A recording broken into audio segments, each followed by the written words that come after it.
anhu min banihi hina ami, yang bermaksud daripada Abdullah bin Ka'ab bin Malik, yang mana Abdullah bin Ka'ab bin Malik merupakan pemandu, penunjuk jalan kepada Ka'ab bin Malik radhiyallahu anhu daripada kalangan anaknya ketika mana Ka'ab telah pun tua. Jadi dalam hadis ni dia bagi tahu Ka'ab bin Malik ni sahabat Nabi sallallahu alaihi wasallam, yang mana Ka'ab ni ketika dia tua dia pun buta. Ini biasa berlaku kepada orang yang mengalami katarak mata lah, mungkin katarak lah pada mata dia ni. Ada selaput di mata dia, bila dah tua dia buta. Jadi bila buta, perlu ada seseorang untuk pimpin dia, bawa dia jalan. Terutama untuk pergi ke masjid. Benda ni ma'ruf, benda ni dikenali di zaman dulu. Dan ramai di kalangan ulama-ulama dulu ni, bila dah tua mereka akan buta. Antaranya Ibnu Umar radhiyallahu anhu. Antaranya juga Abdul Razak Al-San'ani rahimahullah. Mereka ini bila dah tua mereka menjadi buta. Ya. Jadi bila Ka'ab ni dah tua dia buta. Qala sami'tu Ka'ab ibn Malik radhiyallahu anhu yuhaddithu bihadithihi hina takhallafa an Rasulillah sallallahu alaihi wasallam fi ghazwati Tabuk. Kata Abdullah bin Ka'ab, anak dia kata, aku mendengar ayahku iaitu Ka'ab bin Malik radhiyallahu anhu bercerita tentang hadisnya ketika mana dia tidak pergi ataupun ketika mana dia ketinggalan daripada Rasulullah sallallahu alaihi wasallam dalam peperangan Tabuk. Tuan-tuan dan puan-puan dan rahmati Allah sekalian, perang Tabuk ini adalah satu perang yang berlaku di akhir-akhir hayat Nabi sallallahu alaihi wasallam. Sebelum Nabi wafat, ya. Sebelum Nabi wafat, Nabi mendengar cerita. Nabi sallallahu alaihi wasallam mendengar berita bahawasanya orang-orang Rom, ya, orang-orang Rom mengumpulkan ketenteraan. Yang ni pada tahun ke-9 Hijrah, ya. Orang-orang Rom menghimpunkan ketenteraan nak untuk memerangi Nabi sallallahu alaihi wasallam dan para sahabat, yang mana mereka ini berkubu di Syam, di kawasan Syam. Syam ni adalah kawasan yang dikuasai oleh Rom Timur pada waktu tu. Rom ni oleh kerana tamadun dia terlalu besar, dia terpecah dua. Ada yang Rom kita panggil Rom Barat yang berpusat di Roma, dan Rom Timur yang berpusat di Konstantinopel, yang berpusat di Turki pada masa tu, yang diketuai oleh pemimpin dia yang berbeza daripada yang berada di Roma. Ya, yang mana Rom Timur ni dia punyalah hebat. Rom ni dia menguasai sebahagian daripada tanah Arab. Utara Afrika dia kuasai, sehingga kan utara semenanjung Arab di Syam pun dia kuasai. Jadi bila siapa-siapa yang pergi ke Syria, siapa yang pernah pergi ke Syria, dia akan biasalah pergi ke Busra. Busra ni kawasan yang kita panggil sempadan di antara Syria dan juga Jordan pada hari ini. Dia merupakan pusat perniagaan besar di Rom. Siapa yang pergi ke Jordan pun dia akan tengok di sana ada Jarash. Jarash ini merupakan kota besar Rom, kota yang terbesar Rom di timur yang berada di luar daripada Roma, yang berada luar daripada Itali. Jadi tuan-tuan dan puan-puan, Rom ni dia punya kerajaan besar. Kenapa orang Rom ni nak memerangi orang Islam? Kerana mereka ni dah termalu sendiri. Ya, Rom ni mereka telah malu sendiri disebabkan mereka telah kalah dalam satu peperangan yang kita panggil sebagai peperangan Mu'tah. Peperangan Mu'tah, yang mana perang Mu'tah ni berlaku, ya, perang Mu'tah ni berlaku pada tahun ke-8 Hijrah. Kenapa perang Mu'tah berlaku? Nabi sallallahu alaihi wasallam menghantar seorang utusan, ya, seorang utusan baginda untuk membawa surat, ya, membawa surat. Nabi sallallahu alaihi wasallam berdakwah, ya, berdakwah kepada orang yang berada di Rom pada masa tu. Dia orang bila sahabat Nabi ni bawa, ya, bila bawa kita panggil surat tu, nama sahabat tu adalah Al-Harith bin Umair Al-Azdi, yang mana bila sahabat ni bawa surat ni sampai dekat kawasan Rom, dia dibunuh oleh pemerintah Rom pada masa itu. Ya, dia dibunuh oleh Shurahbil bin Amru Al-Ghassani, yang mana dia ni, Raja Ghassan ni ataupun kerajaan Ghassan berada di bawah naungan Rom Timur pada waktu tu. So dia bila ditangkap, dia dibunuh. Dia ditangkap, dia dibunuh. Kemudian zaman dulu tuan-tuan dan puan, merupakan satu budaya yang difahami oleh mana-mana orang pun, mana-mana kerajaan pun faham. Wakil kerajaan tidak boleh dibunuh. Wakil kerajaan hanya boleh untuk dihalau, tak boleh dibunuh. Dan benda ni diamalkan sampai sekarang lah. Duta negara tidak boleh dibunuh, hanya boleh dihalau. Betul kan? Okey. Jadi bila Rom ini, kerajaan yang bernaung di bawah Rom ini membunuh sahabat Nabi yang bernama Al-Harith bin Umar Al-Azdi, maka Nabi SAW pun menghantar tentera. Nabi hantar tentera pergi ke Mu'tah pada masa tu. Tuan-tuan dan puan tahu Mu'tah di mana? Mu'tah ni tempat saya buat degree dulu. Di Jordan pada hari ini. Dia ada satu bandar yang dipanggil sebagai Bandar Karak.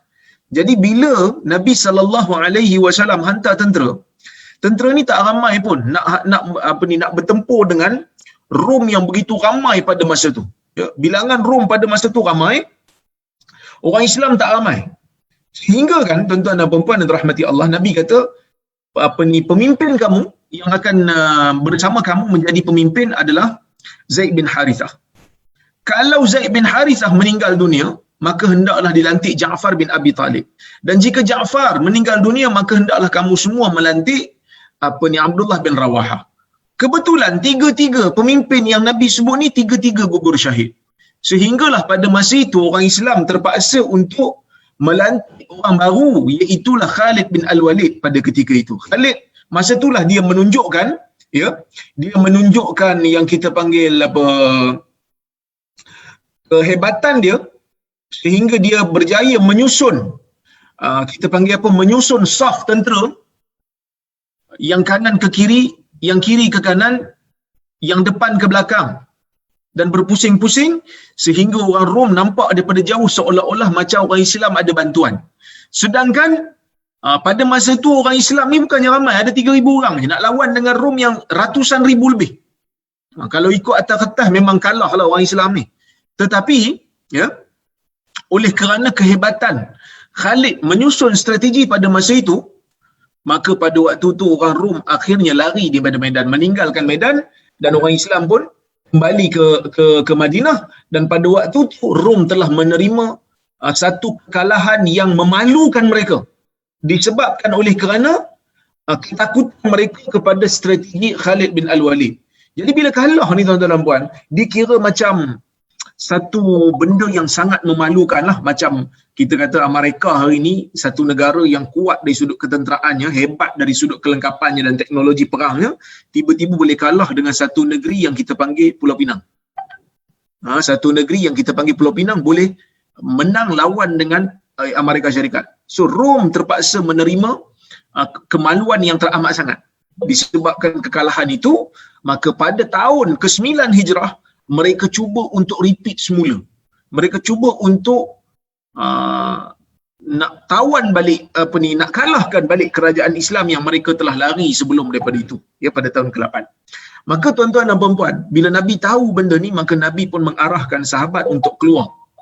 Nabi arahkan sahabat untuk yang mana yang tak ada uzur, yang mana yang tak ada sakit, yang mana yang tak ada cacat, kena keluar untuk berperang. Keluar untuk berperang mempertahankan Madinah. Kita keluar ke Tabuk.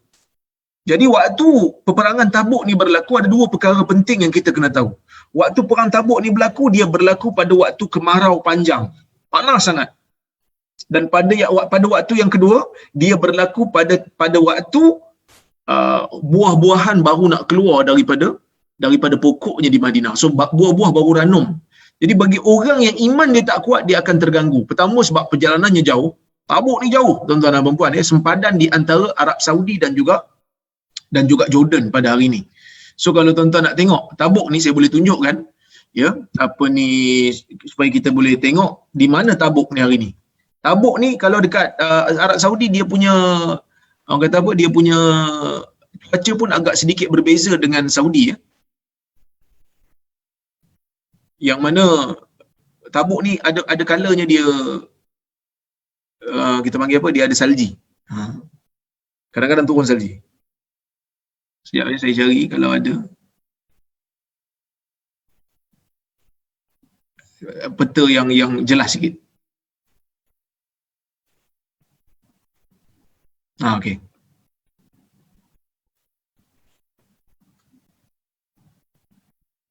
Tak ada.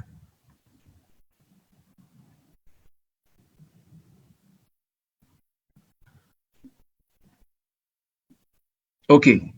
Tuan-tuan dan puan-puan boleh tengok di skrin saya.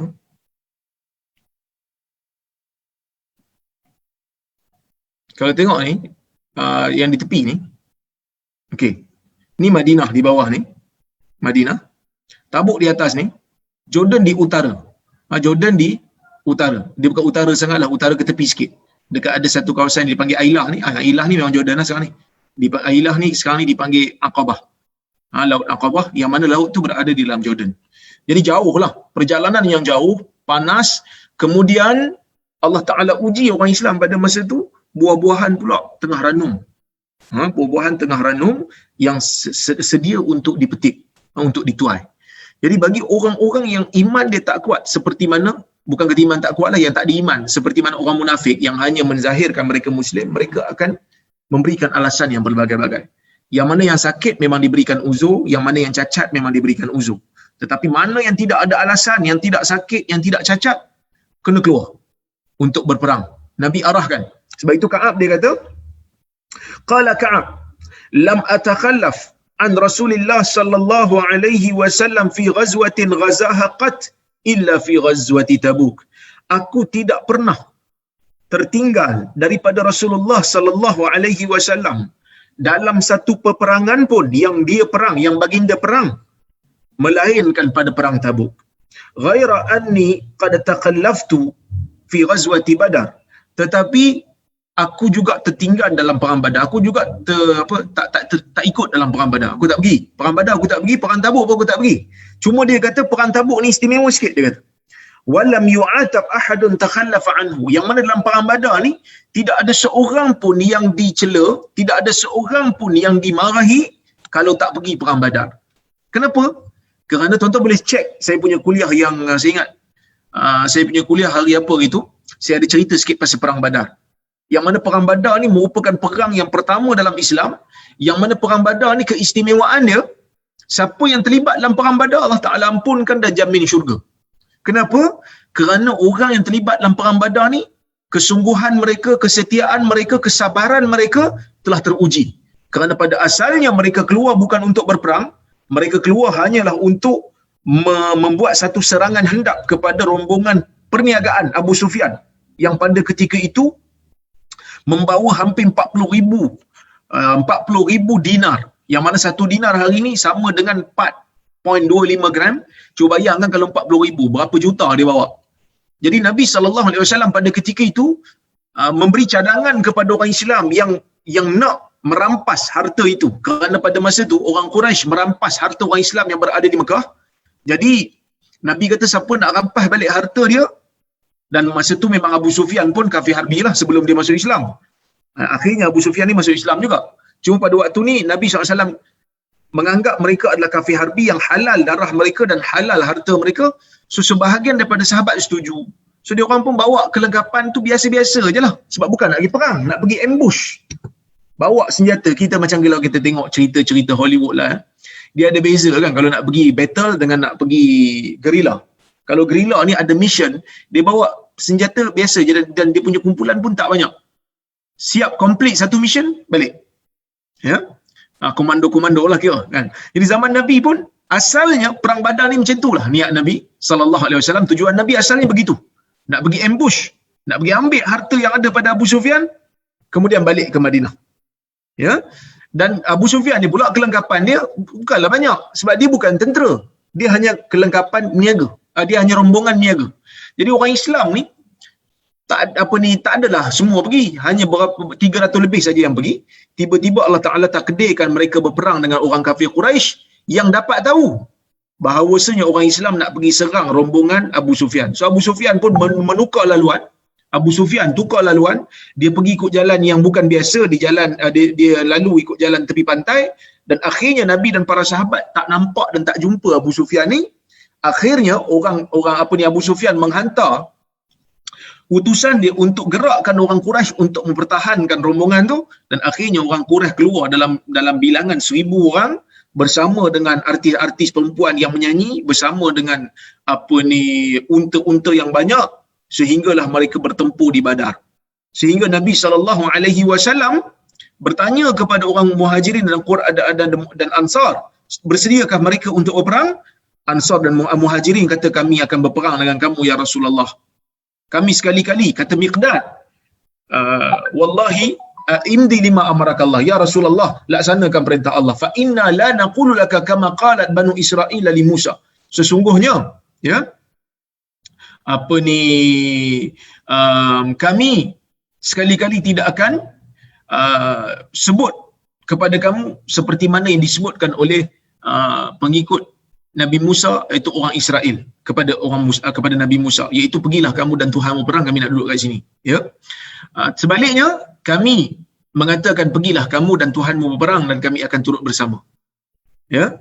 Tuan-tuan dan puan-puan yang dirahmati Allah.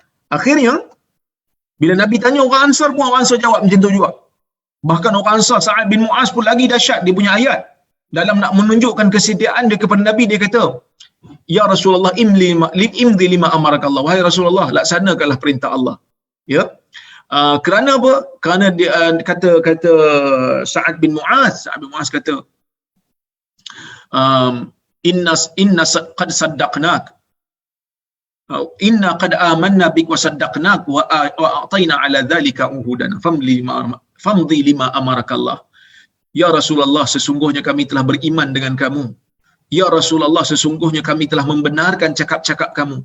Ya Rasulullah, sesungguhnya kami telah memberikan janji setia kami kepada kamu. Imdi lima amarakallah, laksanakanlah apa yang Allah Ta'ala telah perintahkan kepada kamu. Fa innaka law ista'radta bina hadzal bahr fa khudtahu lanakhudunnahu ma'ak. Ya Rasulullah, sesungguhnya kalau engkau bentangkan di depan kami ini laut, dan kau redah laut ini, pastinya kami akan meredah laut ini bersama-sama dengan kamu. Jadi dahsyat tuan-tuan kesetiaan orang Muhajirin dan Ansar dalam menghadapi musuh yang mereka tidak jangka untuk mereka temui. Maka akhirnya mereka berperang, dan Allah Ta'ala memberikan bantuan malaikat turun bersama berperang dengan orang Islam pada ketika itu. Maka menang orang Islam. Bila menang saja tuan-tuan, 300 lebih lawan dengan 1000 orang yang lengkap bersenjata, menang, Allah Ta'ala bagi menang kepada mereka.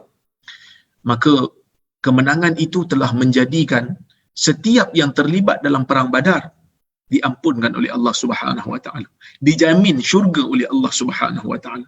Cuma kata Ka'ab di sini, orang yang tak terlibat dalam perang Badar, Nabi tak marah. Kenapa tak marah? Kerana memang daripada awal memang Nabi tak kata untuk pergi perang. Asalnya untuk ambush sahaja. Jadi bila mana berlaku perang tanpa ada rancangan, maka siapa yang tak terlibat, Nabi tak marah. Ya, Nabi tak marah dan Nabi tidak memberikan hukuman. Sebab itu Ka'ab kata, tetapi tidak ada seorang pun yang dicela ataupun yang diambil tindakan ketika mana tidak menyertai perang Badar. Innama kharaja Rasulullah sallallahu alaihi wasallam wal muslimuna yuriduna ira Quraisy.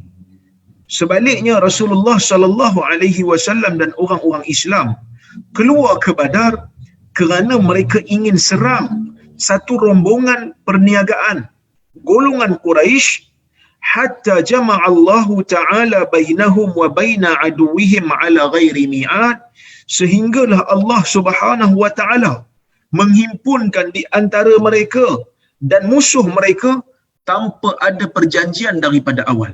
Ya. Jadi disebut begitu, dia kata orang yang tak pergi perang Badar, Nabi tak marahlah, sebab memang asalnya bukan nak perang. Ya. Bukan asalnya nak perang. Ya, jadi tuan-tuan dan puan-puan yang rahmati Allah sekalian, ini Ka'ab kata. Yang ini Ka'ab kata, dia kata perang Badar memang Nabi tak marah siapa yang tak terlibat, sebab memang bukan ada rancangan asal. Tapi siapa yang terlibat dapat kelebihan. Ka'ab ni dia tak pergi perang Badar. Okey, kemudian dia kata, um, walaqad syahidtu ma'a Rasulillah SAW Lailatul Aqabah hina tawathaqna 'ala al-Islam, dan aku telah menyertai bersama dengan Rasulullah sallallahu alaihi wasallam pada malam Aqabah, pada malam Aqabah ketika mana kami berjanji setia, untuk mempertahankan Islam. Tuan tahu bila ni? Yang ni kita panggil perjanjian Aqabah. Perjanjian Aqabah ni dilakukan antara Nabi dan golongan Ansar. 2 kali berlaku. Perjanjian Aqabah pertama, perjanjian Aqabah kedua. Perjanjian Aqabah pertama, orang Ansar sebahagian daripada mereka mula mendengar Nabi sallallahu alaihi wasallam berucap. Nabi balik aja daripada Taif, Nabi susah hati. Tuan-tuan dan puan-puan. Nabi balik saja daripada Taif, Nabi susah hati. Kenapa susah hati? Kerana Nabi berdakwah 13 tahun hampir. Di Mekah tidak ada orang yang besar-besar yang masuk Islam untuk dijadikan Mekah sebagai negara Islam pada ketika itu. Yang masuk Islam ni adalah hanyalah golongan-golongan yang lemah, golongan hamba dan orang miskin.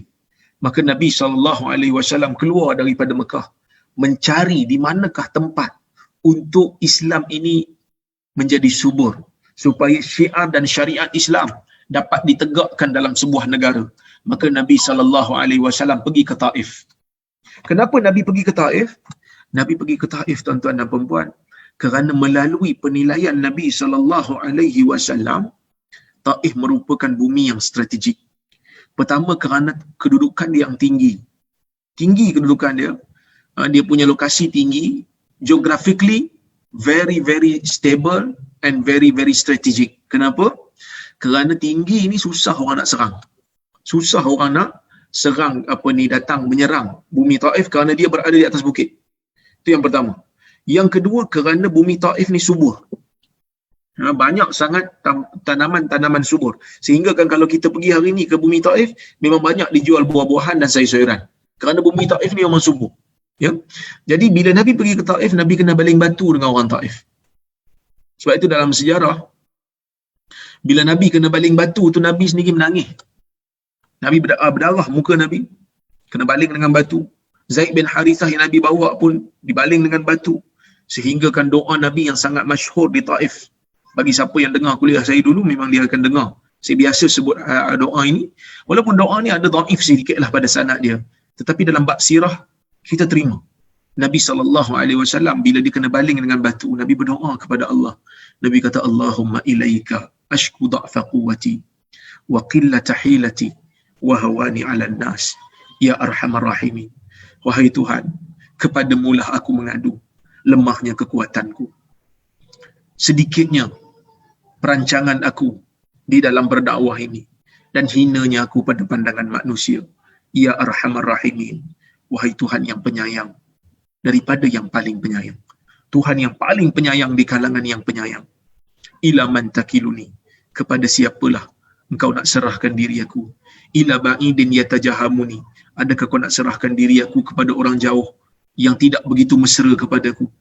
Au ila ba'id au ila aduwin malaktahu amri, ataupun kepada musuh yang kau jadikan aku berada di bawah kuasanya.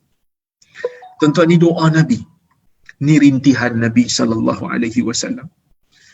Tapi tuan-tuan dan puan-puan, walaupun Nabi ni dia berdoa pada peringkat awal tu nampak macam Nabi tu tak nampak jalan. Tapi akhirnya Nabi kata, in lam yakun bika alayya ghadab fala ubali. Wahai Tuhan, selagi mana kau tak murka pada aku tak peduli.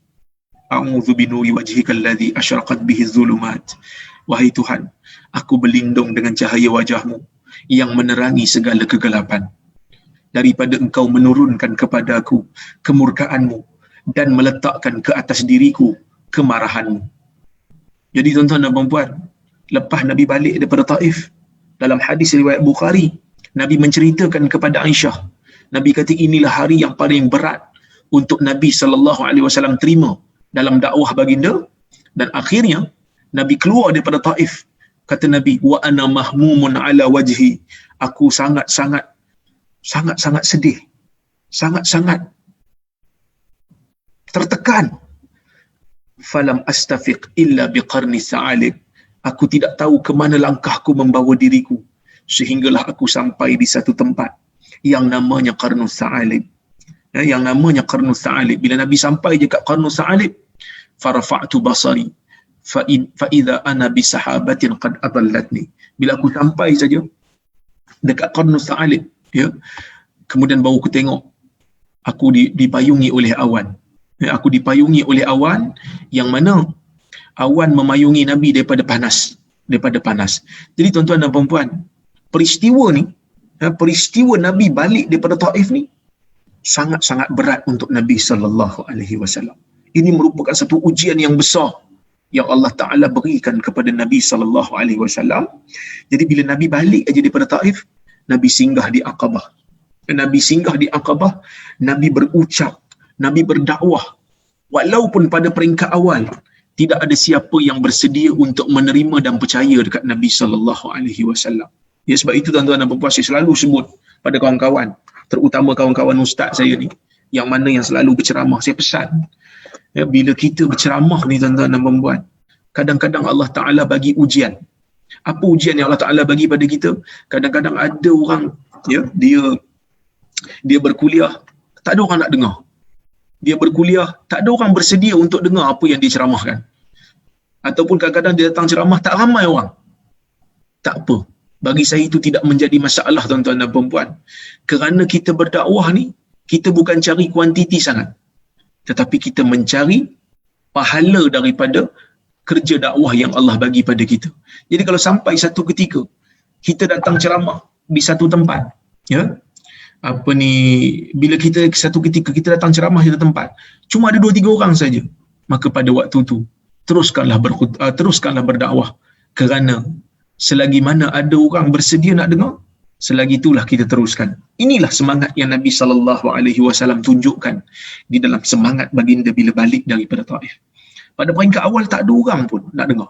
Bahkan dalam kitab-kitab sirah dikatakan bila Nabi berdakwah saja dekat orang pada masa tu, Abu Lahab kat belakang Nabi.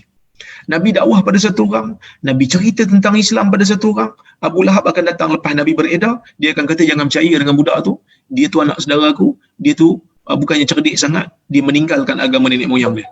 So Abu Lahab mengganggu dakwah Nabi. Sebab tu kadang-kadang saya pun takjub dengan kesabaran Nabi sallallahu alaihi wasallam dalam membawa ajaran dakwah ini. Walaupun diganggu, walaupun disakiti, dia tetap sabar. Dan semangat inilah yang patut ditunjuk oleh pendakwah-pendakwah yang mengikuti jalan Nabi sallallahu alaihi wasallam. Kadang-kadang kita ceramah tak ada orang nak dengar. Kadang-kadang kita ceramah online pun ada orang ganggu. Ya? Kadang-kadang kita ceramah online, ada orang ganggu, tak ada kerja lain. Orang nak dengar ceramah, orang nak dengar hadis, dia pergi komen kat bawah tu, Wahabi, Wahabi, Wahabi. Dah lah puasa ni, kita tak boleh nak balas kan? Tapi tak apa. Kerana bagi kita, orang nak panggil kita Wahabi ke, orang nak panggil kita sesat ke, orang nak panggil kita macam-macam ke, tak apa. Kerana kita membaca hadis Nabi, kita ingin memahami hadis Nabi, kita nak faham kalam Allah, kita nak faham kalam Rasul, kita nak faham kalam ulama. Orang nak ganggu tak ada masalah, boleh ganggu. Kita tak terkesan. Silakan. Katalah saya macam-macam, tak apa. Kerana saya mengambil semangat Nabi sallallahu alaihi wasallam. Kita kena mengambil semangat Nabi yang diganggu dalam dakwahnya. Yang diganggu dalam dakwahnya Nabi lebih hebat gangguan yang diberikan oleh Allah kepada Nabi sebagai ujian dalam dakwah. Nabi teruskan kerana Nabi SAW adalah pendakwah yang begitu hebat.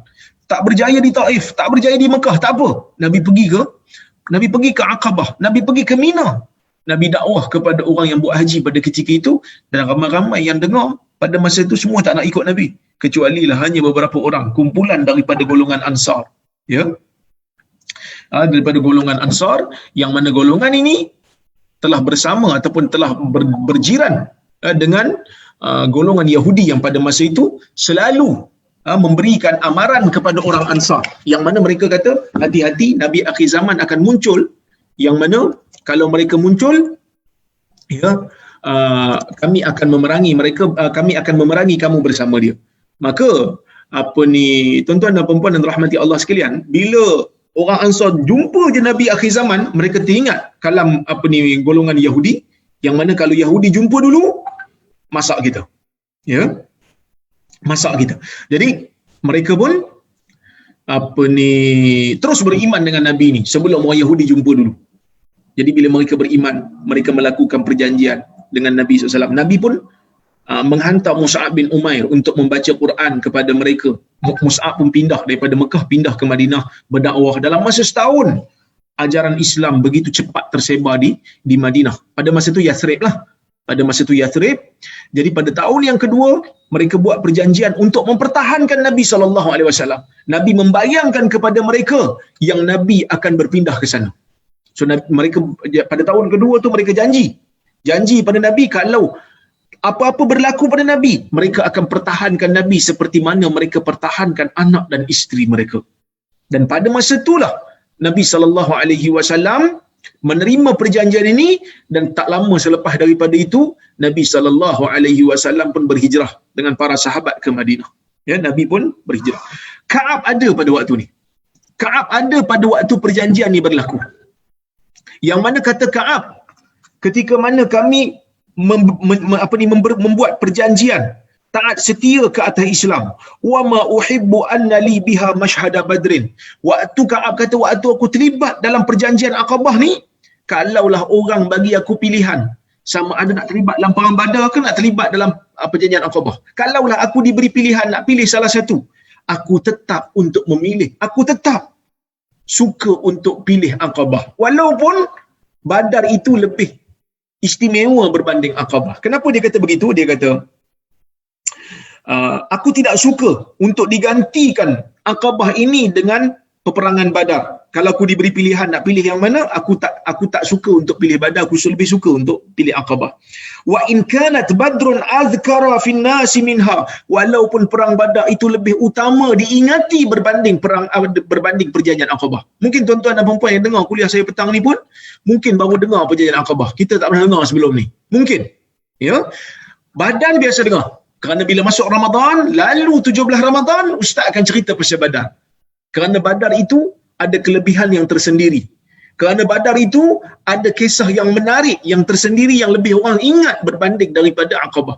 Tapi Ka'ab kata aku lebih suka untuk terlibat dalam Aqabah. Aku puas hati. Ka'ab kata walaupun aku tak terlibat dalam perang Badar, aku puas hati. Aku terlibat dalam perjanjian Aqabah. Pilihan masing-masing, tuan-tuan. Pilihan masing-masing. Ya. Dia kata, wa kana min khabari hina takhallaftu an Rasulillah sallallahu alaihi wasallam fi ghazwati Tabuk anni lam akun qattu aqwa wala aysara minni hina takhallaftu anhu fi tilkal ghazwah. Dia kata di antara khabarku, di antara ceritaku ketika mana aku terlewat daripada Rasulullah sallallahu alaihi wasallam dalam peperangan Tabuk, ialah aku tidak pernah merasa lebih kuat dan tidak pernah merasa lebih senang ketika mana aku terlewat daripadanya dalam peperangan itu. Maksud Ka'ab kata, waktu aku tak pergi perang Tabuk ni, waktu aku tertinggal daripada Nabi SAW dalam perang Tabuk ni, waktu nilah badan aku paling kuat, waktu nilah aku paling senang dari sudut harta. Maksudnya sebelum ni aku tak sekuat ini dari sudut tenaga. Sebelum perang Tabuk ni berlaku aku tak sekuat ini, dan sebelum perang Tabuk ni berlaku aku tak sesenang ini, aku tak sekaya ini. Ya. Wallahi ma jama'tu qablaha rahilatayn qat hatta jama'tuhuma fi tilkal ghazwah. Demi Allah, aku tidak pernah menghimpunkan sebelum perang Tabuk ini 2 kenderaan pun, sehinggalah aku menghimpunkannya dalam perang ini. Kenderaan ni kira macam unta dengan kuda lah. Maksud kalau zaman dulu 2 kereta lah, kalau ikut zaman sekarang ni. Sebelum ni kata Ka'ab, aku tak pernah himpun 2 kenderaan. Pada perang ni aku himpun 2 kenderaan. Walam yakun Rasulullah sallallahu alaihi wasallam yuridu ghazwatan illa warra bighairiha hatta kanat tilkal ghazwah faghazaha Rasulullah sallallahu alaihi wasallam fi harrin shadid wastaqbala safaran ba'ida wa mafaza wastaqbala adadan kathira fajalla lil muslimina amrahum liyata'ahabu uhbata ghazwihim. Dia kata Nabi SAW ni sebelum ni Nabi tidak pernah keluar untuk pergi mana-mana perang, melainkan Nabi akan bagi tahu kepada sahabat yang dia nak pergi tempat lain dulu. Kalau Nabi nak pergi perang, ini benda yang kita kena tahu. Bila Nabi nak pergi perang, Nabi akan arahkan sahabat untuk siap. Sebab zaman dulu tak ada kamp tentera macam zaman sekarang. Zaman sekarang ni siapa tentera dia duduk dalam kamp. Duduk dalam camp, dia tak campur orang. Dia punya IC pun berbeza. Identity card dia pun berbeza, ID dia. Ya. Zaman dulu tak ada yang macam tu. Zaman dulu rakyat Madinah itulah tentera. Bila ada perang saja, Nabi akan arahkan rakyat Madinah, okey, sediakan kelengkapan, kita nak keluar.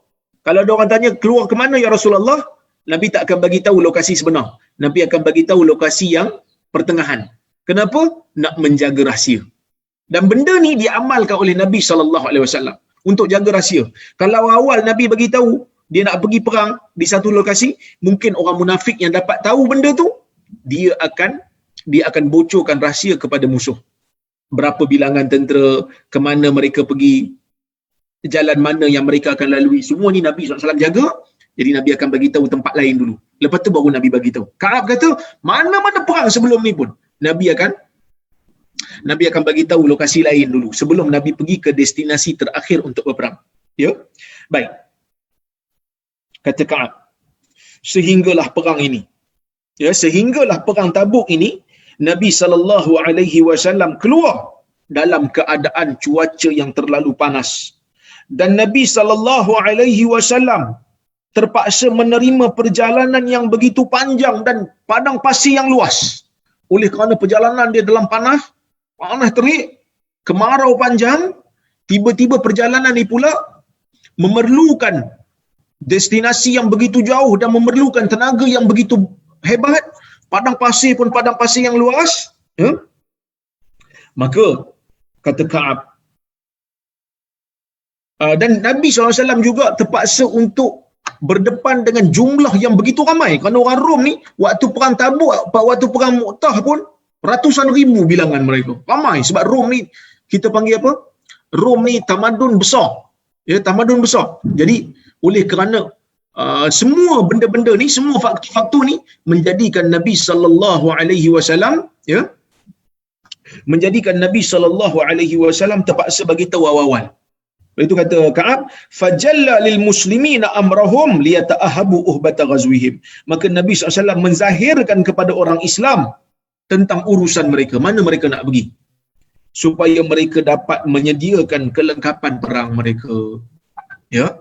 Jadi bersedia fa akhbarahum biwajhihim alladhi yurid. Dan Nabi SAW bagi tahu siap-siap destinasi yang mereka nak pergi. Wal muslimuna ma'a Rasulillah sallallahu alaihi wasallam kathir wala yajma'uhum kitabun hafiz yuridu bidzalika ad-diwan. Yang dan bilangan orang Islam pada masa itu agak ramai jugalah, ya. Bilangan orang Islam pada waktu tu agak ramai juga, yang mana tidak dapat dihimpunkan nama-nama mereka tu dalam satu, kita panggil dalam satu kitab yang besar. Dalam satu kitab yang besar. Jadi apa ni, Ka'ab kata Nabi SAW bagi tahu siap-siap. Nabi SAW bagi tahu siap-siap mana mereka nak pergi. Sebab apa? Sebab bilangan Rom ramai, sebab perjalanannya jauh, dan sebab kita panggil apa ni, dia punya cuaca pada waktu tu sangat panas. Ya, jadi kita tengok orang Islam pun bilangannya ramai sehingga tidak dapat dihimpunkan dalam satu kitab yang besar. Ya, dikatakan apa ni, bilangan tentera Islam pada masa tu ada lebih kurang dalam 30,000 orang tentera. Ya, baik. Jadi tuan-tuan dan puan-puan yang dirahmati Allah, ini merupakan satu kita panggil perang yang besar lah. Ada juga yang kata 40,000, saya tidak nafikan. Ada yang kata 30,000, tapi puluh-puluh ribu jugalah. Ya, tapi Rom ratusan ribu lebih ramai. Dikatakan lebih ramai, maka Nabi SAW bagi tahu siap-siap, ya, bagi tahu siap-siap kepada orang Islam supaya mereka bersedia, supaya mereka bawa bekalan. Ya. Baik, tuan-tuan dan puan-puan yang dirahmati Allah sekalian, Ka'ab kata setelah itu, faqala Ka'ab faqalla rajulun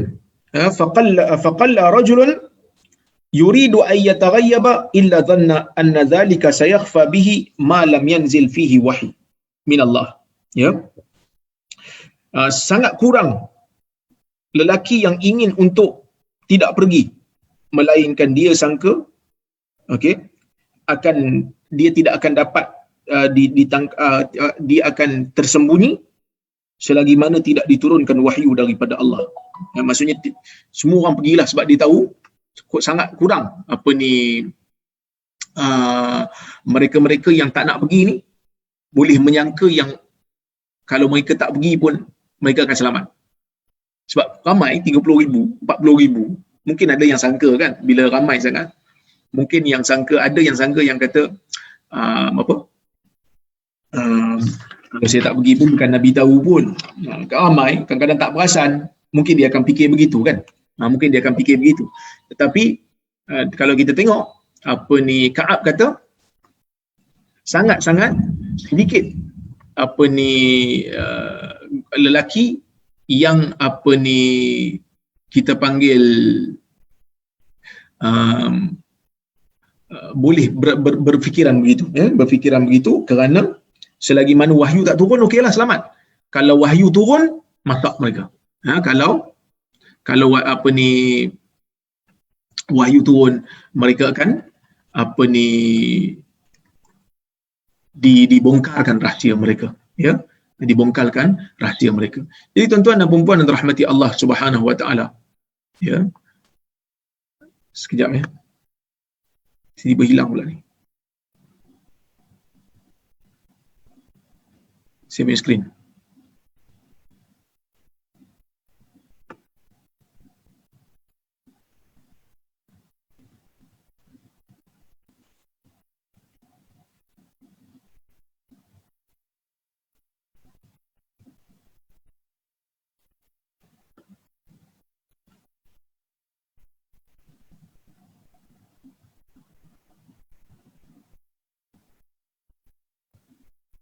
Okey.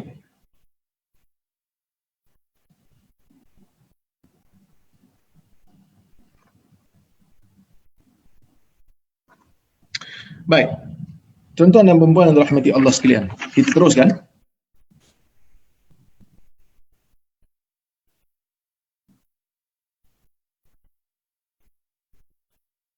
Wa ghaza Rasulullah sallallahu alaihi wasallam tilkal ghazwah hina tabat ath-thimar wal dhilal. Yang mana ini yang saya sebut tadi, walaupun Rasulullah SAW pergi berperang dalam keadaan yang panah terik, Ka'ab kata ada satu lagi ujian daripada Allah Subhanahu Wa Taala, yang mana mereka berperang, Nabi berperang, kata Ka'ab, dalam keadaan tabatis thimar, dalam keadaan buah-buahan sedang masak ranum. Dalam keadaan masak ranum, yang mana merupakan satu ujian yang besar kepada orang Islam pada ketika itu, untuk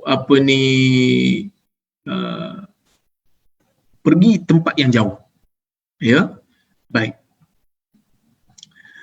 Jadi bila berlaku benda ni, dia kata fa ana ilaiha as'ar fatajahaza Rasulullah SAW wal muslimina ma'ahu. Maka Nabi SAW pun bersiap-siap kelengkapan dia bersama-sama dengan bersama-sama dengan orang Islam yang lain. Bersama-sama dengan orang Islam lain, Nabi pun buat kelengkapan dia, siapkan. Sebab yang macam saya sebut dululah, ya, kita panggil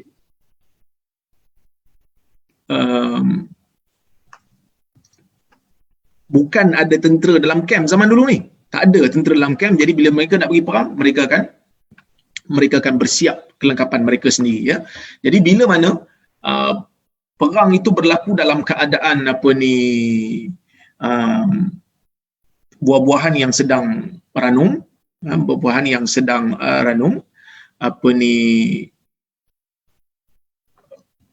Ka'ab kata sangat-sangat kita panggil ujian kepada orang Islam. Maka sebab itu Ka'ab kata sebelum tu, ya, sedikit sangat lelaki yang ingin untuk tidak turut serta, melainkan dia sangka benda tu akan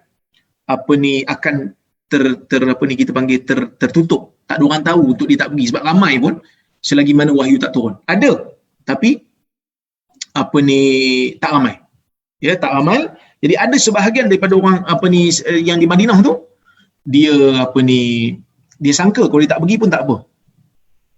Dia tak pergi pun tak apa. Dia menyangka tak pergi. Kalau dia tak pergi pun dia akan sangka lah tak apa, ramai sangat yang pergi. Mungkin Nabi tak tahu. Tapi selagi mana wahyu tidak turun, tak mengapa. Tapi akhir kalau wahyu turun, mereka akan binasa. So kalau ada yang tak nak pergi pun, mereka menyangka apa ni, kita panggil apa? Susahnya saya nak buat ayat ni. Oleh kerana nak terjemah dalam daripada bahasa Arab ke Melayu ni saya agak sedikit lack of word ya. Maksudnya Ka'ab kata kat sini oleh kerana ramai sangat, maka adalah sebahagian, tak ramai, adalah sebahagian rasa macam kalau tak pergi pun tak apa, ramai. Dan mereka kata mungkin tak dapat dikenal pasti. Tapi tak apalah selagi mana wahyu tak turun. Ya, itu maksudnya. Maka oleh kerana Rasulullah SAW berperang dalam keadaan buah-buahan yang sedang ranum, Ka'ab kata, fa ana ilaiha as'ar, aku juga cenderung kepadanya. Yalah, buah-buahan yang ramai kan, buah-buahan yang banyak. Maka Nabi SAW pun menguruskan bekalannya. Nabi pun dalam orang muslimin yang bersama dengan Nabi pun bersiap-siap. Wa tafiqtu aqdu likai atajahhaza ma'ahu. Aku pun keluar daripada rumah supaya aku juga boleh menyediakan kelengkapan aku. Fa arji'u wa lam aqdi syai'a. Kemudian aku balik ke rumah dalam keadaan apa ni,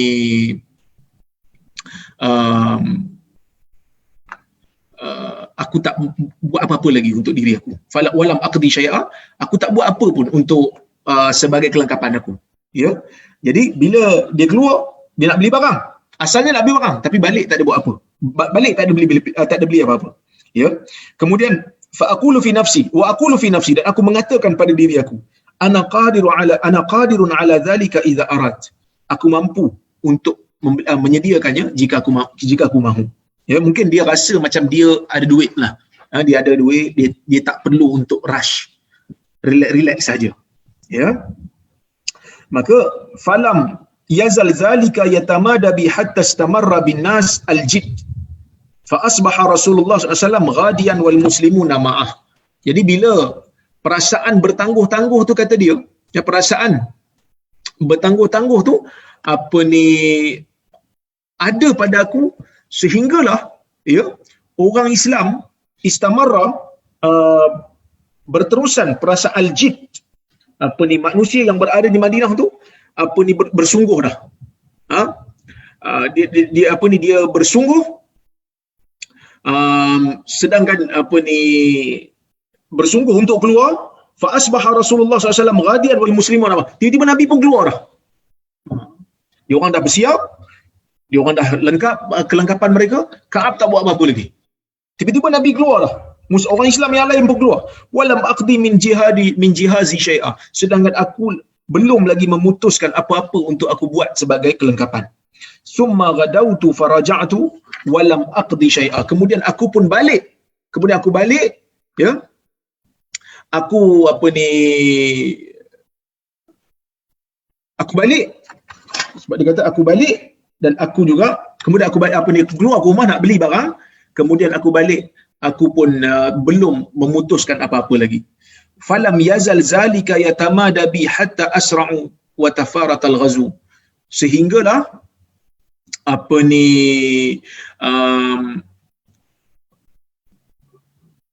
perasaan itu sentiasa ada pada aku, dan orang-orang yang pergi tu bergegas dah berangkat pergi perang. Wa tafarat al-ghazu, dan perang pun tak jadi. Dah apa ni orang kata tak jadi. Sebenarnya perang Tabuk ni tak ada pertempuran. Perang Tabuk ni tak ada pertempuran kerana Rom tak jadi nak perang dengan Nabi sallallahu alaihi wasallam. Ya. Jadi tak jadi perang. Fahamamtu an artahila fa udrikahum. Jadi akhirnya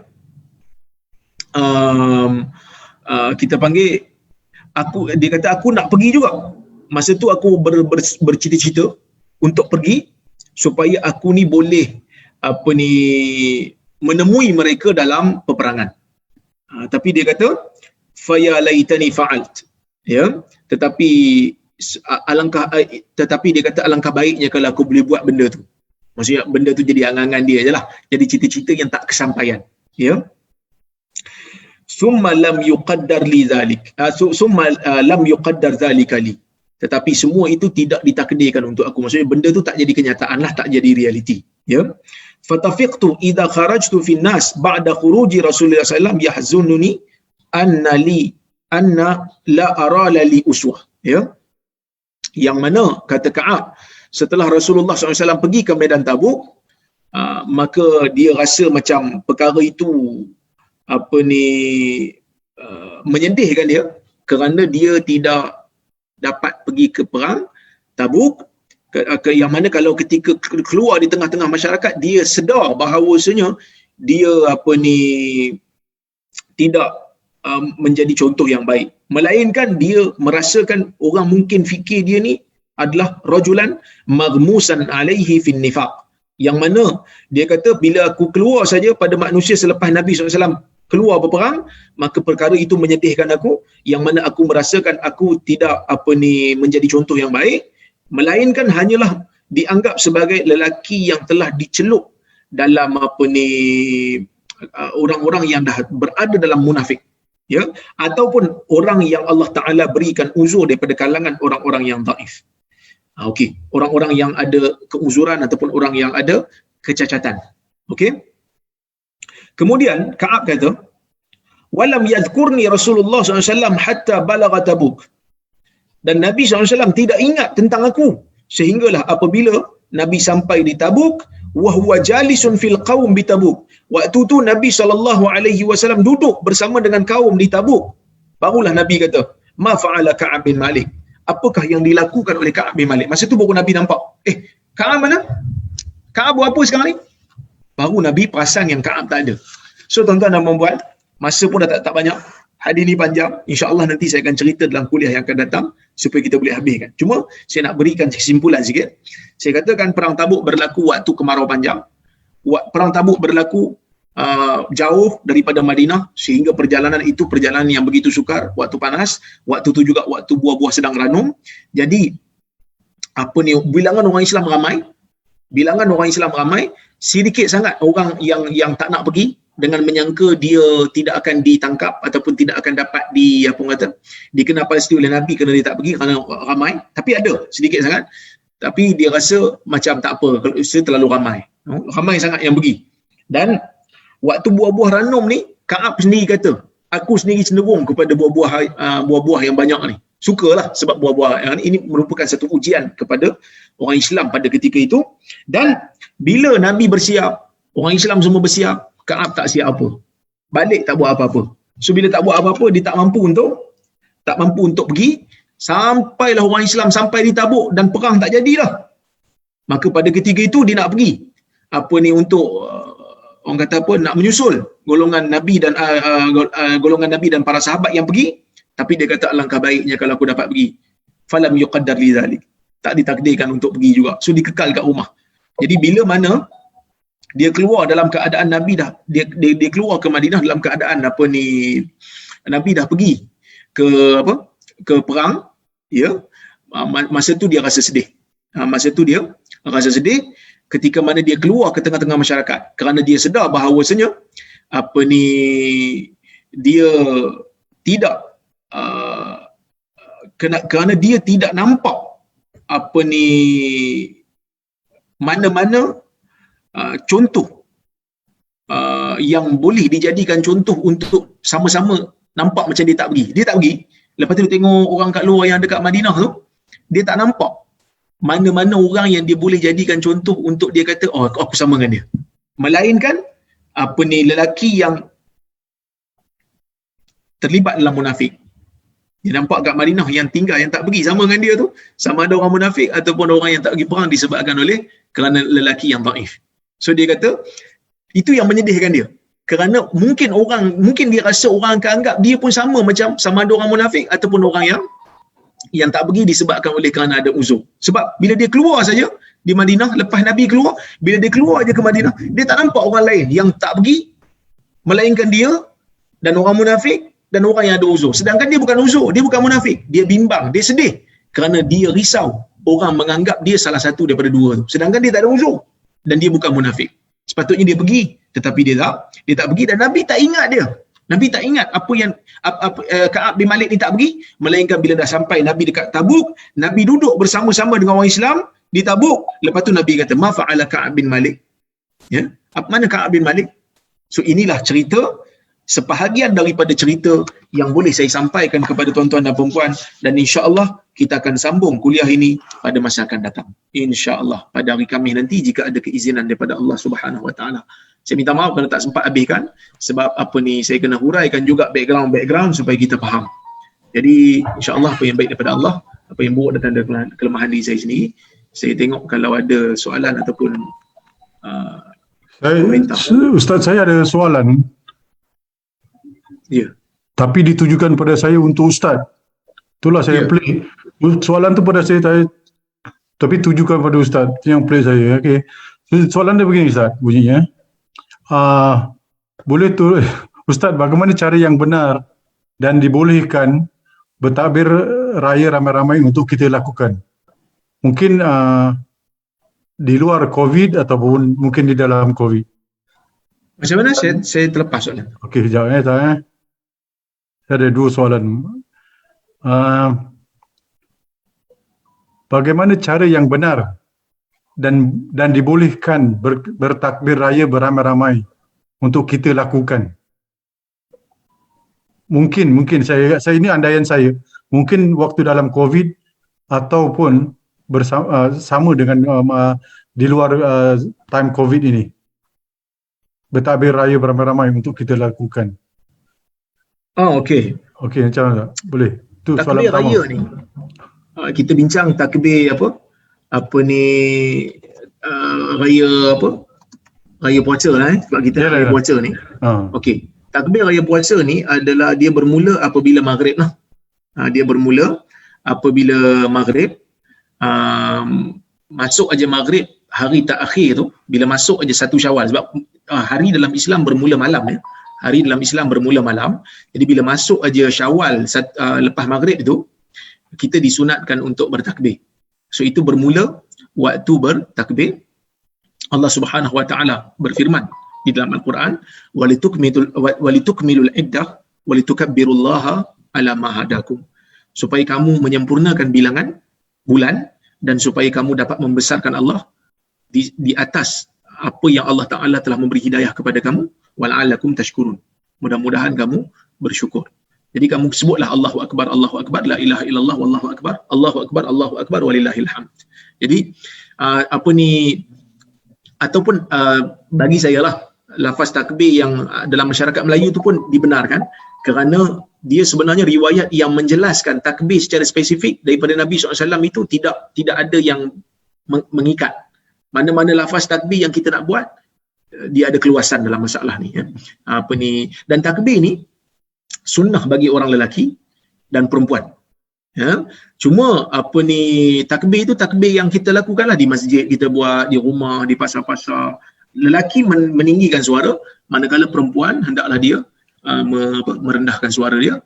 Tak perlu untuk menjerit-jeritlah orang perempuan ya, sebab ulama mengkiaskan dengan hadis yang solat lah, bila orang perempuan nak tegur imam dalam solat, dia hanya bertepuk tangan saja, tidak perlu untuk mengangkat suara. Tapi lelaki mengangkat suara. So bermulanya waktu bertakbir ni adalah terbenamnya matahari pada malam raya. Jadi bila kita malam raya tu kita mula bertakbir ya, sama ada 30 Ramadan ataupun lepas pada 30 Ramadan ataupun lepas 29 tu masuk aja maghrib. Kalau esoknya 1 Syawal, maka disunatkan untuk bertakbir. Jadi bagaimana nak bertakbir tu? Boleh bertakbir secara ramai, boleh bertakbir sendirian. Kalau kita sendirian di rumah, kita takbir sendirian. Kalau kita ada ramai-ramai di rumah, kita bertakbir secara beramai-ramai.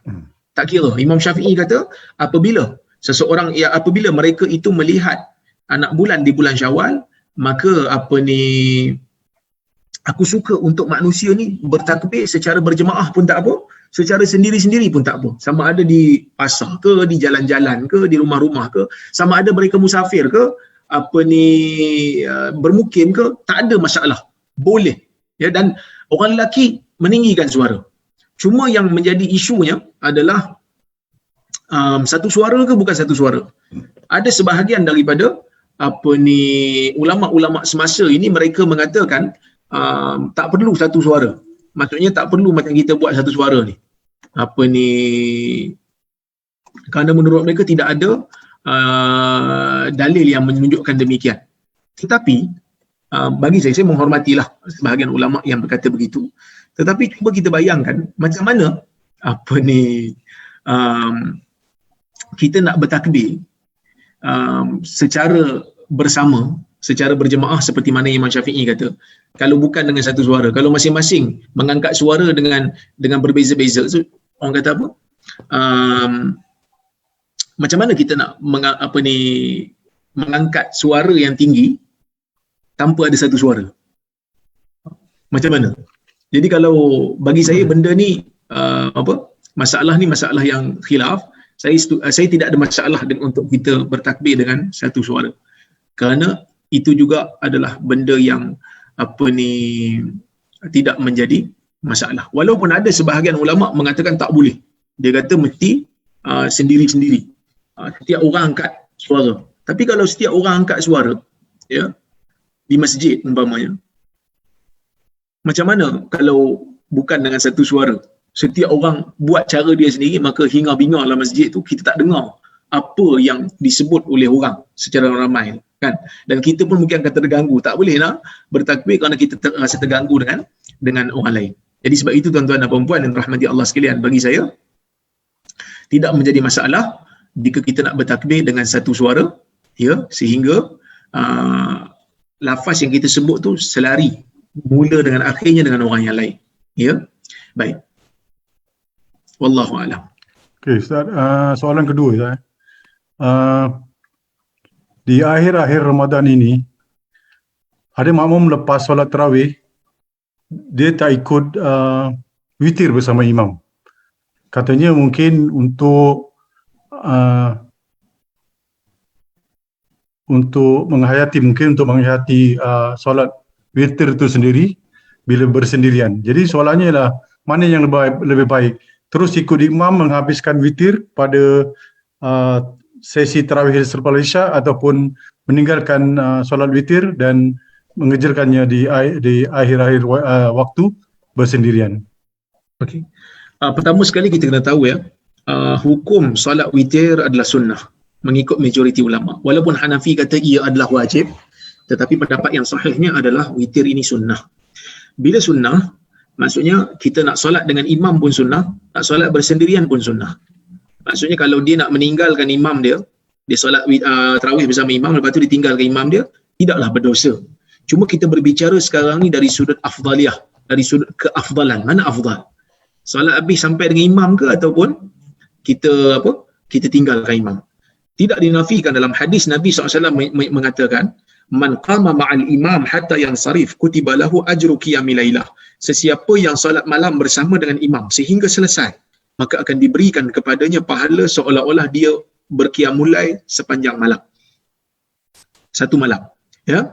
Jadi kalau katalah dia solat bersama dengan imam sampai witir, lepas tu baru dia bagi salam, dia dapat pahala seolah-olah macam dia menghidupkan satu malam penuh. Sebab itu eloknya tunggulah imam, jangan tinggalkan imam. Tapi Ustaz, bukankah Ustaz kata dulu kita ni kalau kita nak solat di hujung malam, kita jangan witir di awal, sebab imam tu dia witir di awal malam. Betul. Saya pernah sebut dalam hadis Nabi SAW mengatakan, ij'alu akhir salatikum bil laili witra. Jadikan solat yang terakhir untuk kamu pada waktu malam itu witir. Dan Nabi SAW juga mengatakan pada hadis Ibnu Umar, salatul lail masna masna fa iza khasita subuh fa autir bi wahidah. Ya.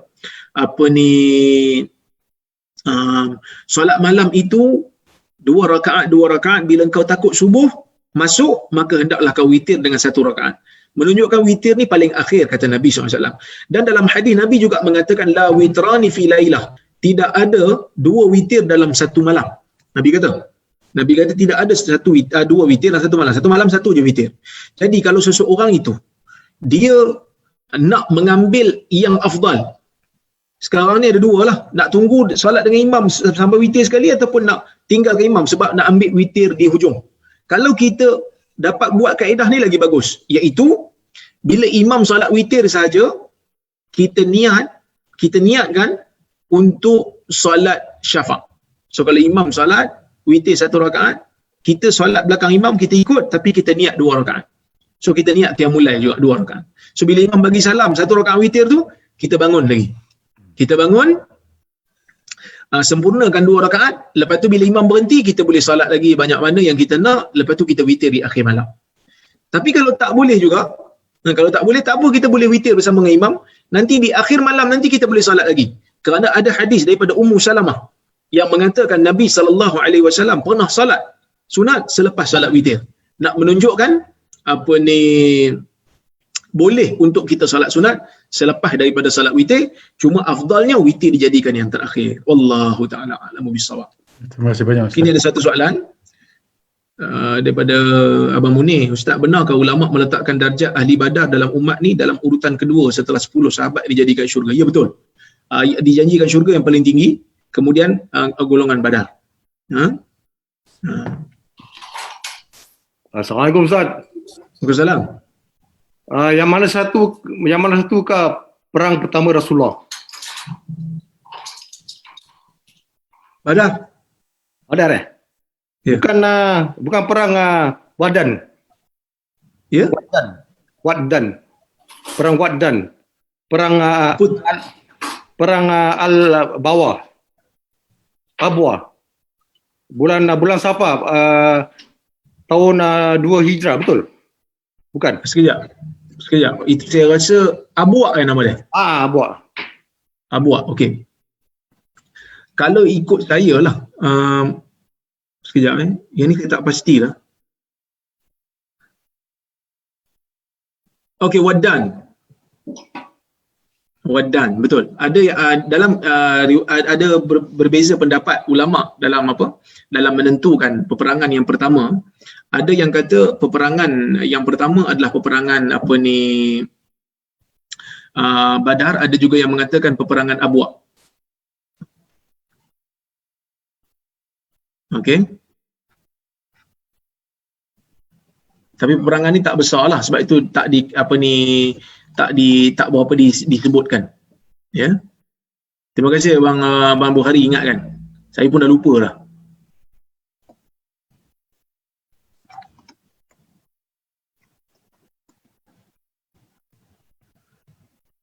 Okey. Betul. Peperangan saya pun tengok kat sini peperangan Wadan dan peperangan Abuak. Ya, bukan peperangan Badar. Minta maaf, saya terlupa, saya tersilap. Ghazwah Abuak, baru teringat.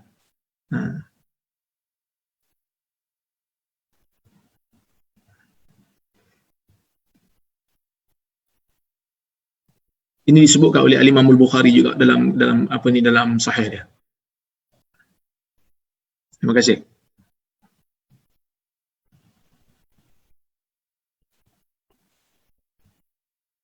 Okey. Kalau tak ada soalan, kita jumpa lagi pada masa akan datang, insya-Allah. Hari Khamis kita jumpa lagi. InsyaAllah. Okey. Terima kasih banyak. Qul qawli hadza wa astaghfirullahal azim li wa lakum. Assalamualaikum warahmatullahi wabarakatuh. Waalaikumsalam Waalaikumsalam warahmatullahi wabarakatuh. Kita kalau